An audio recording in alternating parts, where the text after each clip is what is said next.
오늘 본문의 말씀처럼 우리가 신앙생활 가운데 가장 어려운 문제, 어려운 숙제 중 하나가 바로 하나님의 침묵에 관한 것입니다.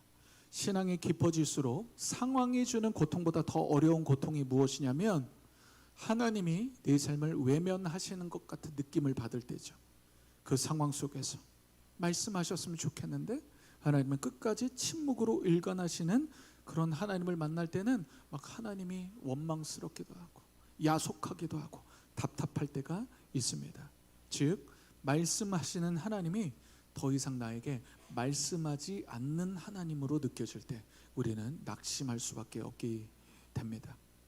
급기야 우리는 이 하나님의 침묵의 시간이 길어질수록 하나님께 상처를 받기도 합니다. 예전에 제가 기독교 교육학 수업을 듣는데 우리의 내면의 상처를 치유하는 그런 공과를 나누면서 교수님이 이런 얘기를 하시는 거예요. 때로는 우리가 하나님도 용서해야 된다 이런 얘기를 하더라고요. 근데 그 말이 어느 정도 이해가 되더라고요.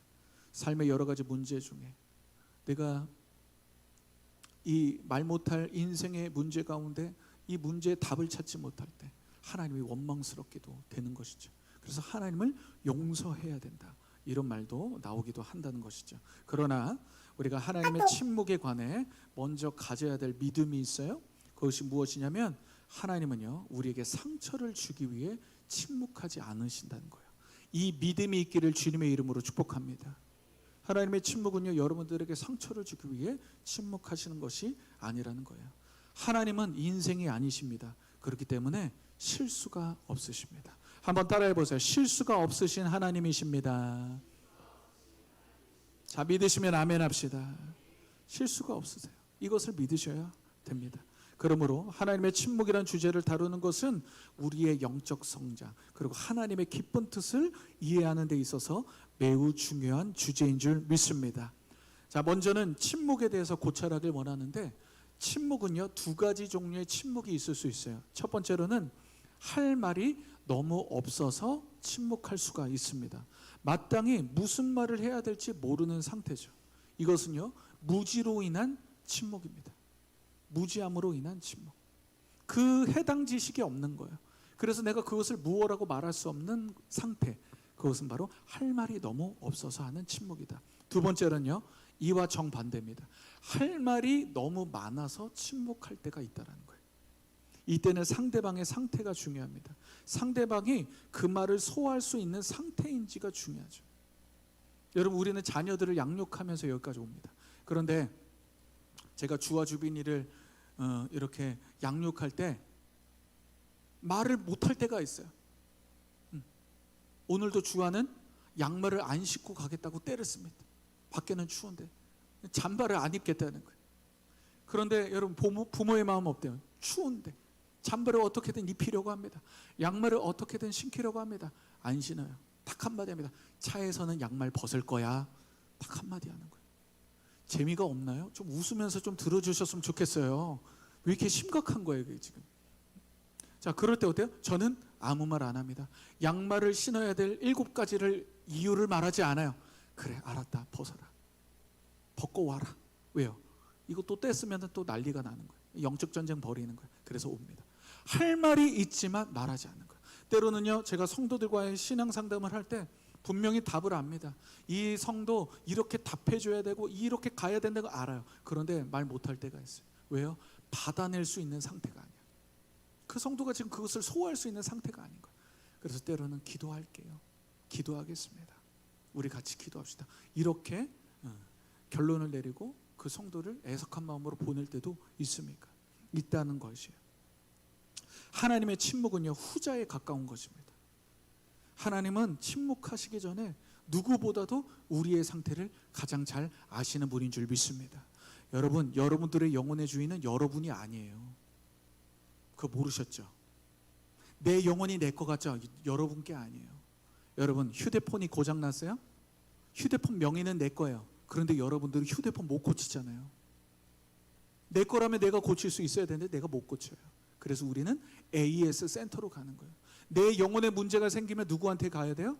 내 영혼을 만드신 분에게 가야 될 줄 믿습니다. 그래서 기도하라고 하시는 거예요. 내 영혼의 AS는 오직 주님만이 하실 수 있습니다. 왜요? 그분은 나를 모태로부터 작정하시고 내 영혼을 만드신 분이심을 믿기 때문인 줄 믿습니다. 아멘. 여러분, 어려운 문제, 내 마음도 내 뜻대로 안 되는 그 문제 고칠 수 있는 방법, 주님께 나아가 기도하시길 바랍니다. 그러므로 하나님 편에서의 침묵은요, 우리를 위한 의도적인 침묵이라는 거예요. 침묵이라는 것이요, 여러분, 그냥 내가 수동적으로 침묵하는 게 아니야. 하나님이 우리의 삶 가운데 더 큰 것을 주시기 위해서 때론 하나님은 침묵하신다는 거예요. 능동적인 침묵입니다. 주님은요, 창세기에 드러난 요셉 아시죠? 요셉의 인생 가운데, 그 고난 가운데 침묵하세요. 그가 형들에게 버림을 받아요. 노예로 팔려갑니다. 사랑하는 성도 여러분, 여러분의 인생 가운데 요셉이 당한 고통 중 하나만 경험하잖아요. 현대의학적으로는요, 평생도록 정신적 트라우마로 살아가야 돼요. 가족이 여러분을 버렸어요. 가족이 여러분을 버렸어요. 형들이 그를 죽이려고 했어요. 여러분, 이거 딱 한 번 경험하면 평생 정신과 약 먹어야 돼요. 정신과 약 먹어요. 그런데 요셉은 어떻게 정신이 건강할 수 있었는가? 그런데요, 배신의 아이콘이죠. 계속 배신당하는 거예요. 보디발 장군의 시중으로 들어가서 열심히 일했습니다. 하나님의 축복이 임했어요. 가정 총무까지 됐어요. 그런데 이게 웬걸, 주인 아줌마를 잘못 만났어. 주인 아줌마가 자꾸 나를 꼬시는 거예요. 하나님 앞에 거룩함 지켜보겠다고, 정절을 지켜보겠다고 했더니 그 주인 아줌마가 오히려 나를 매도하는 거예요. 거기까지는 이해가 돼요. 그런데 믿었던 보디발 장군마저 요셉을 버리게 되는 거예요. 그도 그러할 것이, 여러분 생각해 보세요. 보디발 장군이 아내가 그랬대. 아내가 그렇게 한 거를 보디발 장군이 몰랐을까요? 알았을 거예요. 모르지 않았을 거예요. 아내의 행실을 이미 알았을 거예요. 그런데 어쩔 수 없는 거예요. 왜? 자기 명예가 달린 거거든. 보디발 장군의 명예가 달린 거예요. 자기 아내가 그렇다고 생각해 보세요. 이거 소문나면 큰일 나는 거예요. 자기의 명예에 치명타 가는 거예요. 그러니까 어쩔 수 없이 요셉을 버릴 수밖에 없는 거예요. 끊임없이 배신을 당합니다. 요셉이 감옥에서요, 꿈을 해석해 줬어요. 술 맡은 관원장 꿈 해석해 줬어요. 너 3일 만에 풀려날 거다. 근데 나를 좀 기억해 주세요. 나 억울하게 감옥 갇혔습니다. 그런데 나가자마자 요셉을 잊어버려요. 만 2년까지 잊어버려요. 한 달 정도 지났을 때는 바빠서 그랬을 수도 있을 거야. 분명히 뭔가 나를 끄집어 줄 수 있는 뭔가 상황이 올 거야. 한 달, 두 달, 6개월, 1년, 2년을 가는 겁니다. 사람의 배신으로 얘기하면요, 요셉을 따라올 사람이 없어요. 그런데 요셉은요, 하나님의 침묵 가운데 본인도 침묵합니다. 본인도 침묵해요. 왜요? 하나님은요, 하나님을 이해하기보다 신뢰했습니다. 그렇기 때문에 침묵할 수 있었던 거예요. 사랑하는 성도 여러분, 인생을 살아오시면서 사람에게 배신당하고 어려움이 있을 거예요. 특별히 우리 분일교회 참 많은 시간, 어려운 시간들 통감해 여기까지 왔잖아요. 그런데 여러분 기억하십시오. 지금 이 모든 상황을 하나님이 주관하시고 하나님이 침묵하신 그 시간 동안 하나님은 분일교회를 만드시고 분일교회 부흥을 위해 이 모든 일을 계획하신 줄 믿습니다. 여러분 그것을 믿음으로 반응하시길 바랍니다. 사람 원망하면 끝나는 거예요.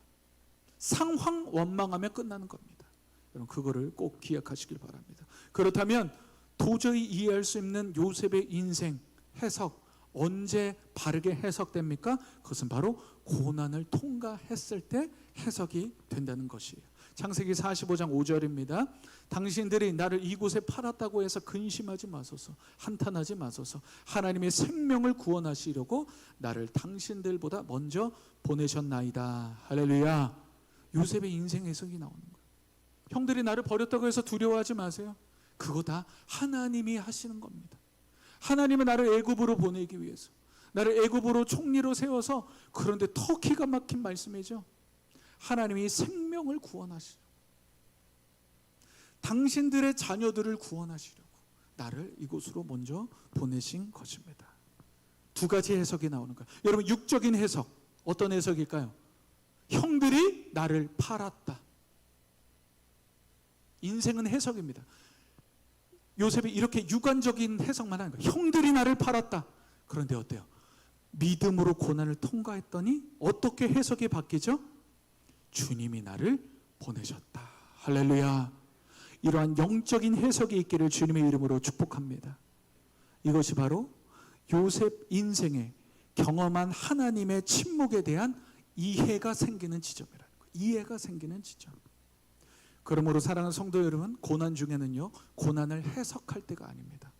주님을 신뢰함으로 고난을 넘어갈 때인 줄 믿습니다. 한번 따라해 봅니다. 고난은 이해하는 것이 아니라 통과하는 것입니다. 믿으시면 아멘 합시다. 아멘. 그러므로 고난 중에 사람을 판단하지 마십시오. 상황과 사람을 원망하는 해석을 버려야 합니다. 하나님을 신뢰하지 못하면요, 반드시 원망과 불평으로 표출되게 되어 있습니다. 그러므로 하나님의 침묵은요, 또 다른 면에 있어서 우리를 향한 하나님의 답변인 거예요. 침묵 자체가 하나님이 우리를 향한 답변이다. 지금은 다 이해하지 못해도 분명한 이유와 목적이 있는 침묵이 되는 것입니다. 그러므로 하나님의 침묵은 역설적이게도요, 말씀하시지 않는 하나님이 말씀하지 않는 말씀이 되는 것이죠. 말씀하지 않는 말씀, 곧 하나님의 침묵 자체가 우리에게 주고자 하시는 깊은 메시지가 되는 것입니다. 여러분, 진짜 지혜로운 사람을 만나보세요. 말을 아낍니다. 함부로 말하지 않아요. 잠언 17장 27절, 말을 아끼는 자는 지식이 있고 성품이 냉철한 자는 명철하니라. 지혜가 없는 것이 제일 무서운 사람이 누군지 아세요? 책 한 권 읽은 사람. 이 사람이 제일 무서워. 성경 일독한 사람이 제일 무서워요. 다들 분위기가 이상해지는데 지금 일독도 못한 분위기가 있는 것 같은데. 말씀 좀 안다. 그래서요, 목회자가 제일 무식해요. 어떻게 보면 목회자가 제일 무서운 거예요. 예수님도 공생의 기간 동안 죄인들은 다 찾아가시는데요, 찾아가지 않은 유일한 한 부류가 있어. 바리새인 부류. 안 찾아갑니다. 오히려 바리새인들이 꼬투리 잡으려고 예수님께 오죠. 근데 뭐라고요? 이 독사의 자식들아, 화 있을진저. 오히려 욕을 퍼부으세요. 여러분, 교만한 자들은 물리침을 받을 수밖에 없는 거예요. 여러분, 겸손히 하나님의 말씀 앞에 말을 아끼는 은혜가 있기를 주님의 이름으로 축복합니다. 자, 그렇다면 첫 번째, 하나님의 침묵의 때에 대한 특징입니다. 첫 번째, 하나님의 침묵의 때는 하나님이 특별히 기억하시는 때이다. 한번 읽어봅니다. 시작. 침묵의 때에는 하나님의 침묵의 비밀, 하나님이 기억하시는 때다. 가장 잘 안 보이시는 것 같은 때가 여러분, 하나님이요, 여러분 가장 가까이 있을 때인 줄 믿습니다. 그거라는 거예요. 창세기와 출애굽기의 시간적 간극이 있어요. 창세기에서 출애굽기에 넘어가는데요, 400년이란 시간이 있습니다. 그 400년의 시간 동안 이스라엘 백성들은 애굽에서 흥왕했습니다. 그런데 노예가 되는 비극을 맞이했어요. 그러나 문제는요, 그 긴 시간 동안 하나님의 침묵이 이어졌다는 거예요. 그 400년의 침묵을 깨는 대전환의 메시지가 출애굽기 서두에 나타납니다. 자, 출애굽기 2장 24절 25절입니다. 하나님이 그들의 고통 소리를 들으시고 하나님이 아브라함과 이삭과 야곱에게 세운 그의 언약을 어떻게 하셨다고요? 기억하사. 25절, 하나님이 이스라엘 자손을 돌보셨고 하나님이 그들을 기억하셨더라. 아멘. 출애굽기의 놀라운 구원의 역사는요, 400년의 고난에 관한 하나님의 기억 때문이었다는 거예요. 하나님이 기억했다는 것은 하나님이 400년의 하루하루를 기억하셨다라는 거예요. 할렐루야. 자, 한 번 더 따라해 봅니다. 나는 기도하는 것이고 하나님은 기억하시는 것이다. 내가 기도하면 하나님은 반드시 기억하시는 줄 믿습니다. 여러분, 이것을 무시하시면 안 돼요. 400년의 고통의 시간, 주님은 외면하신 것이 아니죠. 보고 계셨는데요, 오히려 역설적이게도 그 침묵의 시간을 더욱더 특별하게 기억하시는 시간이 된 것입니다. 자, 다시 한번 24절 보세요. 하나님이 그들의 고통의 소리를 어떻게 하셨다고요? 기억하셨다. 사랑하는 여러분, 꼭 기억하십시오. 하나님의 입은 침묵할 수 있어요. 그러나 하나님의 귀는 열려 계시는 줄 믿습니다. 하나님의 입은 닫혀 있어도 하나님의 귀는 늘 열려 있는 것이요. 그리고 하나님의 눈은 우리를 향해 주목하고 계시는 줄 믿습니다. 그러므로 우리 또한 하나님의 침묵의 때에는 어떻게 해야 되는지 아세요? 우리의 시선을 고정하여 하나님을 계속 바라봐야 될 줄 믿습니다. 아멘. 자, 시편 25편 15절이에요. 내 눈이, 이 구절 없나요? 제가 안 띄운 것 같은데 한번 들어보세요. 내 눈이 항상 여호와를 바라보면 내 발을 그물에서 벗어나게 하실 것이미로다. 이렇게 얘기한 거예요. 자, 보세요. 내 눈이 여호와를 바라보면 내 발을 그물에서 벗어나게 하신다. 눈을 지키면 주님은 발을 지키시는 줄 믿습니다. 아멘이세요? 여러분들이 해야 되는 일은 발을 지키는 게 아니에요. 여러분들이 뭔가 막 발을 지키기 위해서 아둥바둥 사는 게 아니에요. 여러분들이 해야 될 일은 눈을 지키는 것인 줄 믿습니다. 눈을 지키면 하나님은 우리의 발을 실족치 않게 인도하심을 믿습니다. 자녀들의 고통의 시간은 때론 하나님의 침묵하는 이유가 있어요. 하나님은 자녀들의 고통을 외면하지 않으세요. 오히려 그 침묵의 시간을 통해 하나님은 우리를 더 예의주시하고 계신 거예요. 더 주목하고 계시는 것입니다. 그러므로 하나님의 사랑을 받는 주님의 자녀일수록 하나님의 침묵은요, 반드시 경험하게 되는 인생 레슨입니다. 인생 레슨이에요. 히브리서 4장 15절입니다. 우리 다 같이 읽어볼까요? 시작. 우리에게 있는 대제사장은 우리의 연약함을 동정하지 못하실 이가 아니요 모든 일에 우리와 똑같이 시험을 받으신 이로되 죄는 없으시니라. 우리 주님은 우리를 동정하시는 분입니다. 예수님은요, 죄인들을 구원하시기 위해 이 땅에 오셨어요. 그런데 예수님이 죄인을 구원하시기 위해서 먼저 하신 일이 뭔지 아세요? 바로 죄인들의 친구가 되시는 거였어요. 죄인들의 친구가 되셔서 죄인들을 구원하셨습니다. 예수님은 죄인들을 찾아가 그들과 함께 먹고 마셨어요. 오히려 이것 때문에 바리새인들의 질타를 받았어요. 먹고 술을 즐기는 자다. 그랬더니요, 삭개오가 자연스럽게 회개합니다. 세리장이었던 삭개오가 예수님과 같이 식사하면서 삭개오야 내려와라. 내가 오늘 너희 집에 거하여야 되겠다. 그 사랑에 감동받은 삭개오가 뭐라고 해요? 주님, 내 재산의 반을 드리겠습니다. 그리고 내가 토색하고 불의한 것이 있으면 내가 4배로 갚아주겠습니다. 예수님은 아무 말씀 안 하셨어요. 회개하라고도 말씀 안 하셨어요. 삭개오가 예수님과 같이 식사하는 그게 너무 좋은 거예요. 예수님이 너무 좋은 거예요. 그러니까 어때요? 나는 돈이 최고다라고 살았는데 그 돈을 내려놓게 되는 거예요. 회개하는 거예요. 그때 주님 말씀하십니다. 이 집에 구원이 임하였도다. 할렐루야. 이런 역사 있기를 바랍니다. 결국 우리 인생 가운데 왜 우리가 이 세상의 것들을 왜 포기하지 못한 줄 아세요? 주님을 만나지 못해서 그래요. 그래서 예배에 목숨을 걸려고 하는 겁니다. 저는. 왜요? 예배 가운데 주님과의 접촉이 없으면 여러분의 이 집착하는 것들 떨어져 나가지 않습니다. 제가 백날 여러분들에게 이 세상 집착하지 마세요, 돈 사랑하지 마세요 얘기해도 안 됩니다. 여러분들이 주님을 만나셔야 돼요. 할렐루야. 주님을 만날 때 여러분의 우상들이 부서지는 역사가 있을 줄 믿습니다. 주님은 죄인들을 구원하시기 위해 먼저 죄인들과 동행하셨습니다. 이는 죄를 지을 수밖에 없는 인간의 나약함을 동정하시기 위해 우리들 가운데 오신 것입니다. 예수님의 공생의 3년 반의 기록이 성경에 기록되어 있어요. 그런데 예수님의 가려진 시간이 있어요. 바로 예수님의 30년의 시간이죠. 그냥 잠깐 나와 있어요. 그런데요, 예수님의 공생의 3년 반의 시간만 중요한 게 아니에요. 성경에 많이 기록되지 않았지만 예수님의 30년의 시간도 너무 중요합니다. 만약에 예수님의 공생의 3년 반만 중요했다면 예수님은 굳이 마리아의 동정녀의 태에서 나실 이유가 없어요. 그냥 혜성처럼 나타나서 3년 반 박사 사역하고 끝나면 돼요. 그런데 왜 예수님은 30년을 사셨을까요? 그 이유는 다른 게 아닙니다. 인생을 동정하기 위해서, 인간의 일생을 경험하기 위해서 이 땅에 오신 줄 믿습니다. 그래서 그분은 우리를 동정하실 수 있는 분이에요. 인생의 그 어떤 고통도 우리를 동정할 수 있는 분이 주님인 줄 믿습니다. 오늘 이 시간 주님께서 여러분의 마음을 만지시고 여러분의 인생을 동정하는 그 경험이 있기를 주님의 이름으로 축복합니다.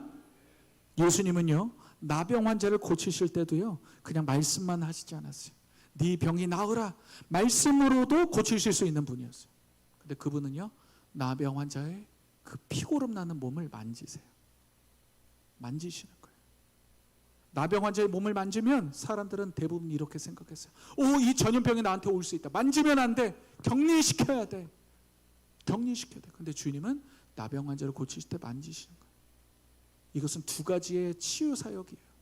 첫째, 몸도 고치지만 지금까지 누구도 나를 만져주지 않았던, 누구도 나를 스킨십 해주지 않았던 나의 인생 가운데 주님의 만지심, 마음도 고쳐주신 줄 믿습니다. 믿습니까? 오늘 주님께서 여러분의 인생 가운데 몸도 고치시고 마음도 고치시는 그런 역사가 있게 주님의 이름으로 축복합니다. 하나님의 침묵의 때에 여러분 세미한 동정들이 있다는 것을 믿으시길 바랍니다. 자, 두 번째입니다. 우리 같이 읽어봅니다. 시작. 하나님의 침묵은 우리에게 믿음의 확장을 요구하시는 데다. 한번 따라 봅니다. 믿음의 확장을 요구하시는 데다. 자, 사도행전 1장 4절. 사도와 함께 모이사 그들에게 분부하여 이르시되 예루살렘을 떠나지 말고 내게서 들은 바 아버지께서 약속하신 것을 기다리라. 너무나도 잘 아는 구절이죠.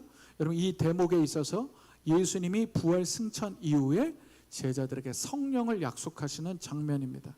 그런데요, 이 장면을 보면서 저는 좀 의아한 게 있었어요. 뭐가 의아하냐면 예수님이 정확하게 말씀하실 수도 있거든요.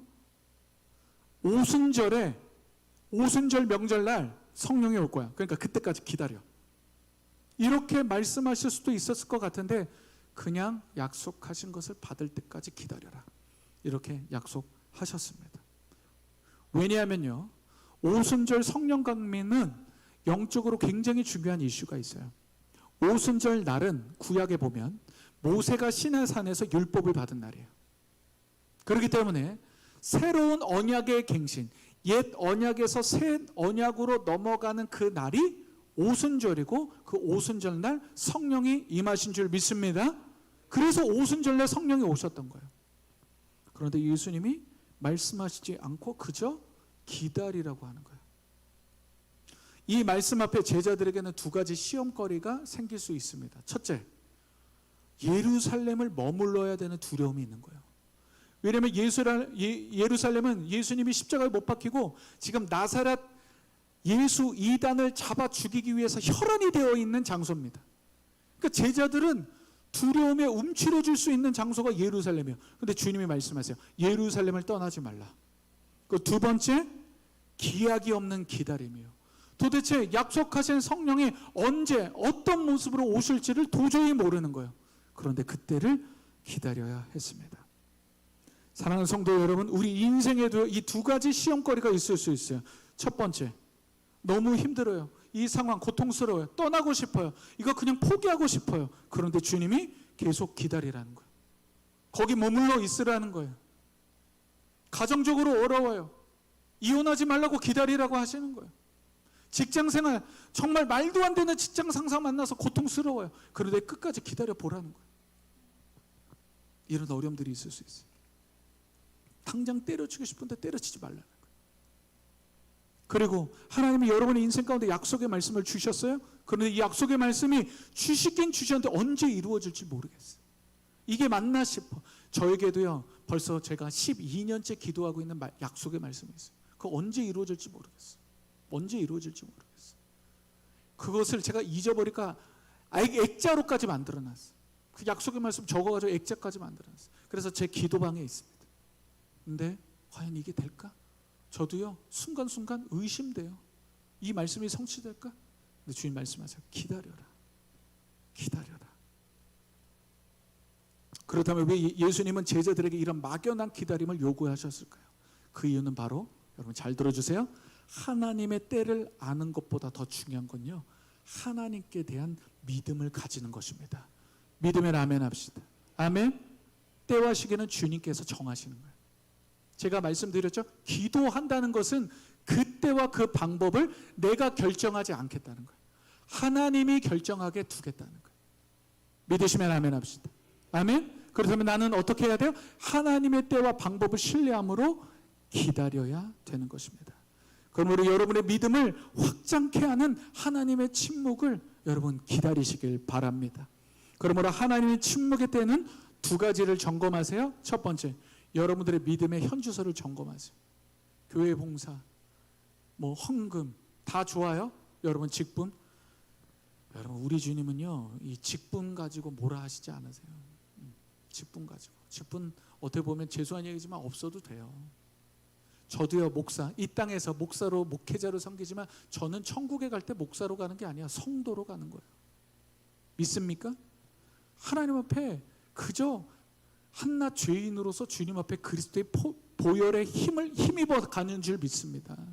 제가 만약에 목사로서 어깨 피고 막 이랬으면 저 벌써 타락했을 거예요. 저는 지금도 목회할 때 한 번도 목사라는 마음으로 뭘 해야지라고 생각하지 않아요. 그저 주님 앞에 성도로 살아갑니다. 목회자라는 직분이 있어서 해야 될 일들을 하지만 여러분 저는 두려워요. 주님 만날 날이 두려워요.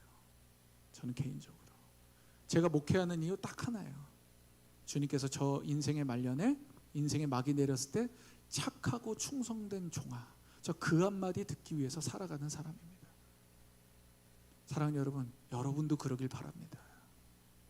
여러분 죽음을 기억하세요. 메멘토 모리. 태어나면은 다 순번이지만 죽음에는 순번이 없다 하잖아요. 여러분 오늘 잘 생각해보세요. 내일 여러분들이 주님을 만나. 예배 시간에 졸 수 없어요. 할렐루야. 먼저 눈 뜨고 예배 지금 대충 드릴 수 없는 거예요. 내일 주님을 만나야 되는데. 그러면 몇 가지가 딱 나타날 거예요. 첫째, 지금 여러분들이 근심 걱정하는 99%가 날아갈 거예요. 할 필요가 없는 근심 걱정들이야. 내일 주님을 만나는데 그거 할 필요가 없어요. 그리고 딱 하나 생각나죠. 어떤 생각 날까요? 나 진짜 천국 가는 거 맞나? 나 진짜 천국 가는 거 맞나? 이게 여러분 믿음의 현주소입니다. 여러분 그냥 복음 아니에요. 잘 사게 하는 복음 아니에요. 천국 복음인 줄 믿습니다. 아멘이 더 커야 돼요. 아멘. 천국 복음이에요. 결국 여러분의 인생 천국으로 가야 되는 거예요. 할렐루야. 그 믿음의 현주소를 점검하는 거예요. 그럼 두 번째, 현주소를 점검하면 여러분 어때요? 시험 문제 풀 때 보면 틀린 문제 나오죠. 공부 못하는 아이들의 특징, 시험 문제 틀리고 그냥 간다. 공부 잘하는 아이들의 특징 뭐예요? 틀린 문제를 복습해 본다. 그래서 다음 시험 때는 안 틀리려고 한다. 똑같다라는 거예요. 믿음의 현주소가 딱 드러나는데 내가 이거 사랑하고 있었네? 내가 이거 욕심이 껴 있었네? 그럼 어때요? 하나님 앞에 나가는 거예요. 하나님, 내가 이 욕심을 내려놓기를 원합니다. 할렐루야. 하나님, 내가 이 욕심을 주님 앞에 내려놓기를 원합니다. 나는 죽고 예수로 사는 사람이 바로 나입니다. 아멘. 내가 그리스도와 함께 십자가에 못 박혔습니다. 아멘. 이 고백을 하는 거예요. 이 고백을 하는 거예요. 그리고 주님 앞에 나아가는 거예요. 그럼 어때요? 하나님이요 믿음의 스트레칭을 시키십니다. 여러분의 믿음의 성장을 일으켜 주신 줄 믿습니다. 사랑하는 성도 여러분, 제발 부탁해요. 신나 좋으나 제가 여러분들의 담임 목사가 됐어요. 할렐루야. 그러면 여러분 현상 유지하려고 하시면 안 돼. 여러분들의 지금의 믿음의 수준을 현상 유지로 가져가시려고 하면 안 돼요. 현상 유지 없습니다. 신앙생활은요 거꾸로 거슬러 올라가는 물을 노를 젓는 것과 같은 거예요. 두 발 자전거를 타고 가다가 현상 유지한다는 건 뭐예요? 두 발 자전거를 타고 가는데 페달을 더 이상 돌리지 않겠다는 거예요. 그건 뭐예요? 뒤로 물러가 침륜에 빠지게 되어 있습니다. 여러분 반드시 영적 성장을 위해서 달려가는 은혜가 있기를 바랍니다. 아멘. 멈추면 끝나는 거예요. 신앙생활을 멈추는 순간 끝나는 거예요. 교회 봉사 내가 지금까지 했으니까 여기서 그냥 좀만 쉬었다 하자. 쉬는 분들 중에 영적인 성장을 이루는 분 한 명도 못 봤어요.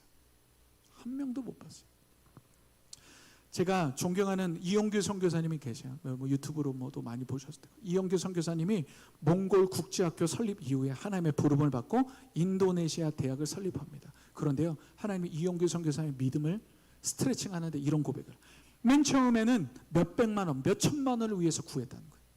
그런데 인도네시아에 대학을 설립하려고 하다 보니까 이제는 억대를 구하게 되다. 이게 믿음의 스트레칭이 일어나니까 이제는요, 몇천만 원 빚이 있는 게 그렇게 크게 보이지 않는데. 이게 왜 그래요? 믿음의 스트레칭이 일어났기 때문이에요. 할렐루야. 여러분들의 삶 가운데도 이 믿음의 스트레칭이 일어나기를 바랍니다. 아멘. 자, 아멘 커야 돼요. 아멘. 반드시 기억하십시오. 하나님의 침묵의 때는 지금 여러분들의 믿음의 스트레칭을 일으키고 있는 거예요. 믿음의 스트레칭을 일으키고 있다. 여러분들의 지금의 믿음의 수준에 만족하시면 안 됩니다. 더 큰 믿음을 가지시길 바랍니다. 주님 만나는 그날까지 여러분 믿음의 성장이 있기를 주님의 이름으로 축복합니다. 아멘. 정말 그래야 돼요. 우리 주님 만나야 되잖아요. 주님 만나는 날에 부끄러움이 없어야 되잖아요. 할렐루야. 아멘. 자, 세 번째입니다. 주님의 침묵은, 같이 읽어봅니다. 시작. 주님의 침묵은 약속의 성취가 무르익어 간다는 뜻이다. 하나님의 침묵은요, 마치 폭풍 전야와 같은 고요함의 시간이에요. 폭풍이 오기 전에는 굉장히 고요하잖아요. 하나님의 놀라운 큰일이 여러분의 삶 가운데 있을 수 있도록 하나님의 침묵이 있을 수 있다는 거예요. 부활하신 예수님이요, 40일 동안 침묵하세요. 40일 동안 하신 일이 뭘까요? 그래서 바로 하나님 나라의 일을 말하는 거였어요. 그래서 고린도전서 15장 6절 보면 500여 형제에게 일시에 주님이 보이셨다. 제자들 500명이요 부활하신 예수님을 본 거예요. 손의 못자국을 보게 된 거예요.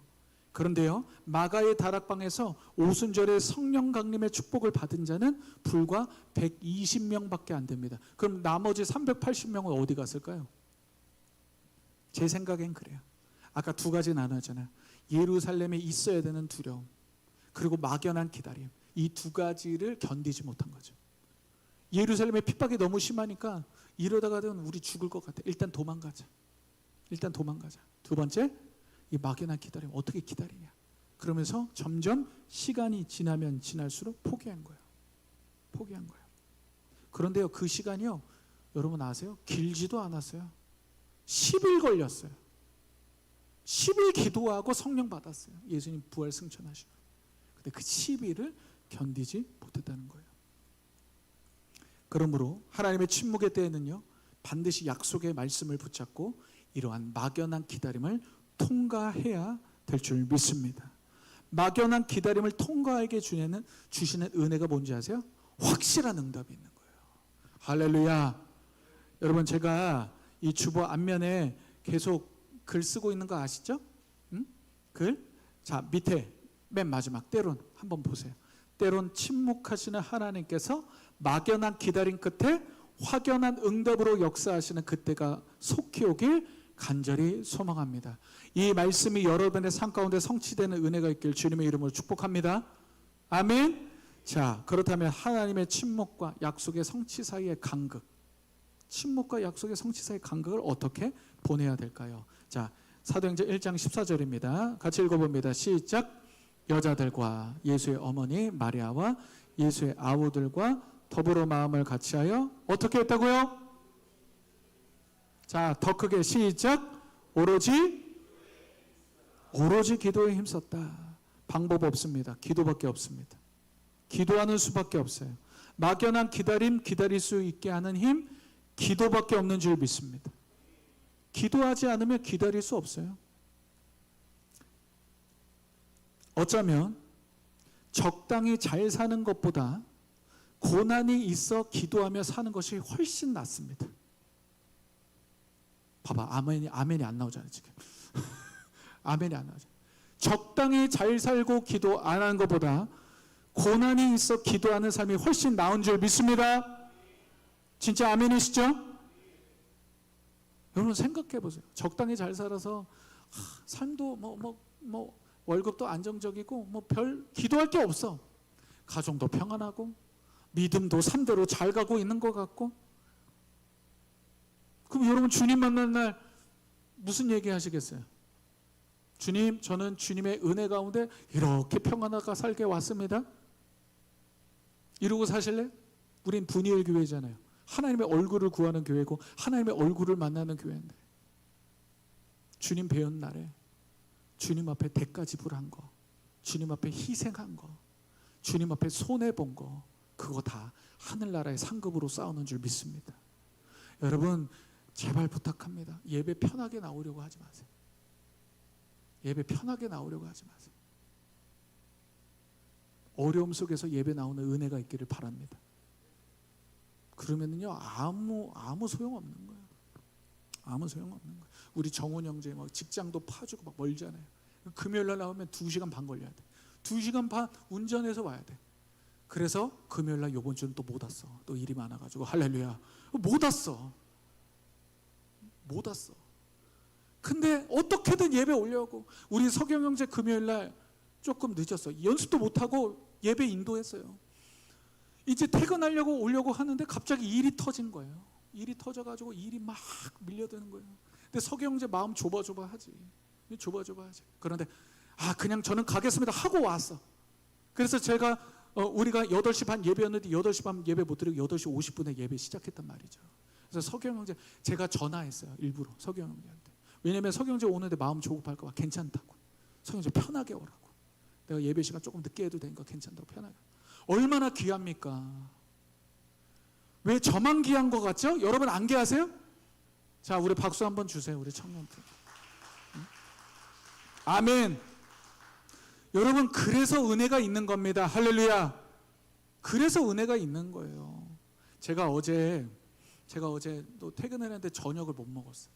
뭐 여러 가지 막 하다 보니까 저녁을 못 먹고 퇴근을 했어. 퇴근을 해가지고 우리 아내한테 전화를 했죠. 밥을 줄 수 있는지 전화를 했어요. 저기 밥을 줄 수 있겠어? 그랬더니 밥 안 해놨는데. 그러다 보니까 제가 머리에 계산을 해보니까 아내가 밥을 해가지고 또 주고 밥 차리고 설거지하면 주일 예배가 힘들어. 주와 주빈이 또 애들의 기세가 장난이 아니잖아요. 여러분 알다시피. 그래서 빨리 이렇게 해결하는 거야. 그러면 내가 식사 해결하고 갈게. 그리고 제가 이제 식사를 하려고 했는데 수원에 행궁동이라고 있어요. 그거 아세요? 행궁동? 젊은 애들 북덕북덕 거리는 데가 있어. 아주 거리가 이뻐요. 그래서 제가 아내랑도 데이트를 많이 가서 거기 가지고 이제 차를 세워놓고 밥을 먹으려고. 그러니까 도착하니까 8시 반이요. 밥집이 거의 다 문을 닫은 거야. 가니까 다 죄송합니다. 문 닫습니다. 한 거야. 한 3군데 빵꾸를 먹었어. 빵꾸를 먹고 뭐 이게 중요한 게 아닌데 어쨌든 그래서 한 곳에 딱 들어가서 이제 식사를 했어요. 근데 이제 계속 찾아 헤매는 거죠. 밥집을 찾아가는데 참 젊은 애들이요. 이제 날씨가 좀 따뜻해지니까 참 이뻐. 잘생겼어. 요즘 애들 왜 이렇게 키 크고 이쁘고 잘생긴 거야? 아주 막 한껏 꾸미고 데이트를 즐기는데 너무 이쁘더라. 그런데요 가는 길에 제 시선이 머무른 곳은 뭔지 아세요? 박스를 줍고 있는 두 노인이었어요. 근데요 제가 그 젊은 애들 보고 기도가 안 나오는데 그 두 노인분들을 보고 기도가 나오더라고요. 하나님 저 두 분 꼭 천국으로 인도해 주십시오. 천국으로 인도해 주십시오. 기도가 나오더라고요. 제가 그때 느꼈어. 제 안에 성령이 기도하신 거라 저는 믿습니다. 여러분 그 노인 두 분 박스만 줍다가 예수 못 믿고 가면 지옥이잖아요. 박스 줄 수 있어요. 박스 안 줍고 평안하게 살 수 있도록 도와달라고 기도할 수 있어요. 근데 그거 다 스쳐 지나가는 거예요. 여러분 결국 그 노인 두 분에게는 얼마 남지 않은 인생에 가장 필요한 거냐? 복음이 필요한 줄 믿습니다. 믿습니까? 그러니까 기도가 나오는 거예요. 천국으로 인도해 주십시오. 말은 못했지만 여러분 제가 그때 성령의 시선을 느꼈어요. 오늘도 예배 드리잖아요. 여러분 갈급한 심령이 주님을 주목하세요. 지금 다 예배 드린다고 예배자가 아니에요. 여러분 진짜 목마름으로 나아가는 예배자를 주님이 주목하고 계시는 줄 믿습니다. 예배는 갈망입니다. 예배는 갈망이에요. 복음은요 가난한 자들에게 전파되는 줄 믿습니다. 저는 이제 우리 분이엘 교회가 새로운 성도들이 오고 막 이렇게 올 때 우리 뒤에 두 분 또 새로운 성도님인가요? 혹시 오셨나요? 그래요? 장로님 딸이구나. 감사합니다. 또 새로 가자. 이렇게 주님께서 불러 모으실 때 가난한 자들이 오기를 주님의 이름으로 축복합니다. 배부른 자들은 와봤자 소용없어요. 복음 안 듣습니다. 말씀 안 들어갑니다. 말씀 안 들어가요. 적당히 신앙생활하고 끝납니다. 여러분, 저는 그렇게 목회할 수 없습니다. 여러분들을 다 천국으로 데려가야 됩니다. 저는 믿습니까? 아멘. 천국으로 다 가야 됩니다. 여러분, 천국 누가 쉽다 그랬습니까? 천국 가는 거 다 좁은 문입니다. 좁은 길이에요. 그렇기 때문에 사랑하는 여러분, 부디 하나님의 침묵 가운데 하나님을 신뢰함으로 천국의 좁은 문을 들어가는 은혜의 역사 있게 주님의 이름으로 축복합니다. 시편 83편 1절입니다. 자, 다 같이 다시 한번 본문 말씀 믿음으로 선포도 읽어봅니다. 시작. 하나님이여, 하나님이여, 잠잠하지 마시고 조용하지 마소서. 하나님의 침묵이기 때문에 여러분들이 해야 될 일은 뭔지 아세요? 주님이 지금 내 기도를 듣고 계심을 믿으시길 바랍니다. 주님이 내 기도를 듣고 계신다. 아멘. 자, 한 번 더 선포하세요. 주님이 내 기도를 듣고 계시다. 아멘. 희소식이 있어요. 기쁜 소식이 있어요. 그러한 막연한 기다림, 끝까지 기다리는 자에게 주시는 은혜의 역사가 뭔지 아세요? 하나님의 급한 응답이 있어요. 할렐루야. 급한 응답이에요. 시간을 단축시켜 주세요. 할렐루야. 주님이 막연한 기다림을 우리에게 기다리는 것, 믿음을 보길 원했던 거예요. 기다림과 믿음은 동일 언어예요. 믿음이 있다는 건 기다림으로 증명되는 거예요. 아멘. 그래서 그때가 딱 됐다. 너 믿음 검증됐어. 그러면요, 그때부터 하나님의 막 바람을 몰아가시는 거예요. 그래서 성령님의 별명이 강하고 급한 바람이에요. 할렐루야. 급한 바람이라는 거예요. 제가 반주 좀 해주시고요. 제가 간증 하나 하고 마치길 원하는데, 제가 분일교회 담임 목사가 된 간증을 하길 원해요. 여러분, 제가 한 교회에 부교육자로 탁 부임을 했는데요, 하나님이 교회 개척과 담임 목사에 대한 마음들을 막 퍼부어 주시기 시작했어요. 그럼 어떻게 될지 모르겠어요. 제가 주님 앞에 기도해서, 하나님, 저는요 이력서 내고 가고 싶지 않습니다. 전 낼 이력서도 없고 저는 스펙도 없어요. 제가 무슨 박사학위가 있는 것도 아니고, 저는 어차피 내면 다 떨어지는 거 뭐 다 하니까, 뭐 교회들 스펙 좋아하지, 뭐 검증 안 되고 뭐 이런 거 좋아하지. 저는 그렇게 내고 싶지도 않고 저는 스펙도 없다. 하나님, 진짜 하나님이 청빙이라면 진짜 깨어있는 교회에 저를 데려다 놓으시던가, 개척이라면 개척의 문을 열어주십시오. 제가 그 기도를요, 기도할 때마다 정말 1년도 빠짐없이 기도했어요. 모든 기도의 순간을 하나님 문을 열어주십시오. 근데 제 힘으로는 안 됩니다. 문이 열릴 수가 없습니다. 하나님, 정말로 하나님께서 역사하시지 않으면 하나님 문을 열 수 없습니다. 그때 주님이 말씀을 주셨어요. 잠언 25장 25절. 먼 땅에서 오는 좋은 기별은 목마른 자에게 냉수와 같으니라. 근데 제가 이 말씀을 품고요, 2달을 기도했어요. 아내한테도 얘기 안 했어요. 아내한테 얘기 안 했어요. 그래서 아내랑 얘기도 하면서, 어떻게 해야 될까? 지금 주님이 강력하게 단독 목회로 나를 인도하시는 것 같은데 어떻게 할지 모르겠다. 그런데 차에서 대화를 하고 있는데 아내가 어느 날, 오빠, 좋은 기별이 올 거야, 기다려보자. 깜짝 놀랐어요. 저에게 주셨던 약속의 말씀을 똑같이 얘기하는 거예요. 그래서 제가 물어봤어요. 자기 이 말씀 어떻게 알았어? 그랬더니 자기도 말씀을 받았다는 거예요. 아, 이게 맞구나. 투 컨펌이 된 거예요. 컨펌이 된 거예요. 그래서 기다렸습니다. 기다렸는데요, 목은 타고 영적으로 목마르고 이거 어떻게 진행될지는 모르겠는데 그냥 기도했어요. 그래서 결단했어요. 하나님, 내가 2025년까지는 사역을 하고 2026년에는 어떻게 되든지, 2026년까지는 사역을 하고 어떻게 되든지 제가 개척을 하겠습니다. 맨 땅에 헤딩을 하든 어떻게든 개척을 하겠습니다. 각오하고 기도하고 있었어요. 뭐 가진 거 하나도 없죠. 기도를 하고 있었어요. 그러다 어느 날, 여러분들이 잘 알고 있는 조항래 전도사님 자주 만나요. 자주 만나고 멘토링도 하고 말씀도 나누고 또 어떻게 설교해야 될지 가르치고, 아주 좋은 청년이죠. 그러던 어느 날 연락이 좀 주고받는 게 힘들고 만나기로 하는 시간이 조금 딜레이 되다가, 아직도 생각나요. 월요일이었어요. 월요일날 아내랑 데이트하고 딱 돌아왔는데 조항래 전도사 부재중이 떠더라고요. 부재중이 떠서 전화했습니다. 아주 쉽게 그냥 뭐 편하게 전화했어요. 전화하면서, 목사님 어떻게 지내십니까? 물어보는 거예요. 그래서 지금 주님이 주시는 마음이 있다. 먼 땅에서 오는 좋은 기별, 뭐 이 말씀이 있는데 어떻게 될지 모르겠는데, 내가 2027년에는 좀 뭐 죽이 되든 밥이 되든 개척을 해야 되겠다. 다 그 말을 했어요. 그랬더니 조항래 전도사가 목사님 편하게 들어주세요. 지금 들었더니 불편한 얘기였어. 할렐루야. 가장 불편한 얘기였어. 편하게 들어주세요. 이런 얘기를 하는 거야. 목사님 아시죠? 제가 처음 부임했던 안양 사랑의 교회, 그 교회에 지금 담임 목사님 두고 기도하는데 1년 반 동안 없어서 지금 기도하고 있습니다. 제가 이미 그 교회의 상황을 알고 있었어요. 제가 조영래 전도사랑 상담하고 그때 어떻게 해야 될지 알고 있기 때문에 이 교회에 대한 상황들은 이미 뭐 2, 3년 전부터 알고 있었죠. 근데 뭔가 목사님 대화 중에 목사님이 가면 너무 이 교회가 부흥할 것 같고 은혜가 넘칠 것 같은 생각이 든다라는 거예요. 그러면서 저한테 이렇게 얘기한 거예요. 그렇다고요 목사님. 그런데 제 마음에 평안하더라고요. 그래서 제가 문 닫고 이렇게 조항래 전도사랑 대화했거든요. 그러니까 우리 아내가 문 닫았으니까 이렇게 귀를 대고 또 듣고 있었어.